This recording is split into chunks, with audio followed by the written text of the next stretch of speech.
ज्ञान मंथन में आप सभी का हार्दिक अभिनंदन करते हैं। और अपने पिछले वीडियो में हमने आपको आम्रपाली की नगर वधू बनने की कहानी बताई थी और आज हम आपको अपने इस वीडियो में बता रहे हैं आम्रपाली कैसे एक बौद्ध भिक्षुनी बनी। दोस्तों, बुद्ध अपने एक प्रवास में वैशाली आए। कहते हैं उनके साथ सैकड़ों शिष्य भी हमेशा साथ रहते थे।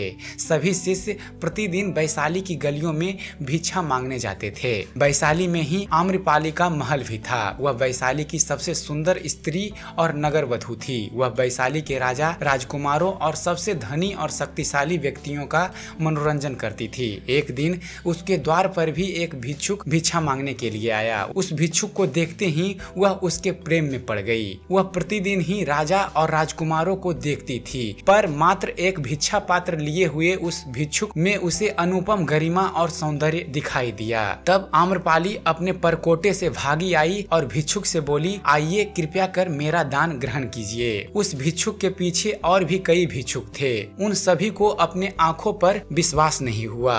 जब युवक भिक्षु आम्रपाली की भवन में भिक्षा लेने के लिए गया तो वे ईर्ष्या और क्रोध से जल उठे। भिक्षा देने के बाद आम्रपाली ने युवक भिक्षु से कहा, 3 दिनों के बाद वर्षा काल प्रारंभ होने वाला है। मैं चाहती हूँ कि आप उस अवधि में मेरे ही महल में रहें। युवक भिक्षु ने कहा, मुझे इसके लिए अपने स्वामी तथागत बुद्ध से अनुमति लेनी होगी। यदि वे अनुमति देंगे तो मैं यहाँ रुक जाऊंगा। उसके बाहर निकलने पर अन्य भिक्षुओं ने उससे बात की। उसने आम्रपाली के निवेदन के बारे में बताया। यह सुनकर सभी भिक्षु बड़े क्रोधित हुए। वे तो एक दिन के लिए ही इतने क्रोधित हो रहे थे और यहाँ तो पूरे 4 महीने की योजना बन रही थी। युवक भिक्षु के बुद्ध के पास पहुँचने से पहले ही उसके सारे दोस्त भिक्षु वहाँ पहुँच गए और उन्होंने इस वृत्तांत को बढ़ा चढ़ाकर बुद्ध को सुनाया। वह स्त्री वेश्या है और एक भिक्षु वहाँ पूरे 4 महीनों तक कैसे रह सकता है। बुद्ध ने कहा, शांत रहो,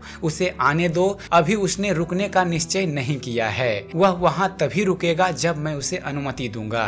युवक भिक्षु आया और उसने बुद्ध के चरण छूकर सारी बात बताई। आम्रपाली यहाँ की नगर वधू है। उसने मुझे चतुर्मास में अपने महल में रहने के लिए कहा है। सारे भिक्षु किसी न किसी के घर में रहेंगे। मैंने उससे कहा है कि आपकी अनुमति मिलने के बाद ही मैं वहाँ रह सकता हूँ। बुद्ध ने उसकी आंखों में देखा और कहा, तुम वहाँ रह सकते हो। यह सुनकर सभी भिक्षुओं को बहुत बड़ा आघात पहुँचा। वे सभी इस पर विश्वास नहीं कर पा रहे थे कि बुद्ध ने एक युवक शिष्य को एक वेश्या के घर में 4 मास तक रहने के लिए अनुमति दे दी। 3 दिनों के बाद युवक भिक्षु आम्रपाली के महल में रहने के लिए चला गया।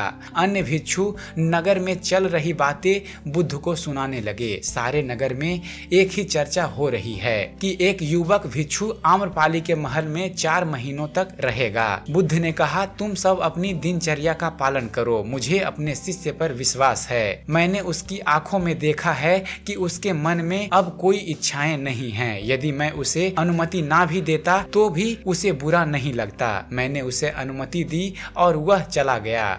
मुझे उसके ध्यान और संयम पर विश्वास है। तुम सभी इतने व्यग्र और चिंतित क्यों हो रहे हो? यदि उसका धर्म अटल है तो आम्रपाली भी उससे प्रभावित हुए बिना नहीं रहेगी, और यदि उसका धर्म निर्बल है तो वह आम्रपाली के सामने समर्पण कर देगा। यही तो भिक्षु के लिए परीक्षण का समय है। बस 4 महीनों तक प्रतीक्षा कर लो। मुझे उस पर पूर्ण विश्वास है। वह मेरे विश्वास पर खरा उतरेगा। उनमें से कई भिक्षुओं को बुद्ध की बात पर विश्वास नहीं हुआ। उन्होंने सोचा वे उस पर नाहक ही इतना विश्वास करते हैं। भिक्षु अभी युवक है और आम्रपाली बहुत सुंदर है। वे भिक्षु संघ की प्रतिष्ठा को खतरे में डाल रहे हैं, लेकिन वे कुछ भी नहीं कर सकते थे। 4 महीनों के बाद युवक भिक्षु बिहार लौट आया और उसके पीछे पीछे आम्रपाली भी बुद्ध के पास आई। आम्रपाली ने बुद्ध से भिक्षुनी संघ में प्रवेश लेने की आज्ञा मांगी। उसने कहा, मैंने आपके भिक्षु को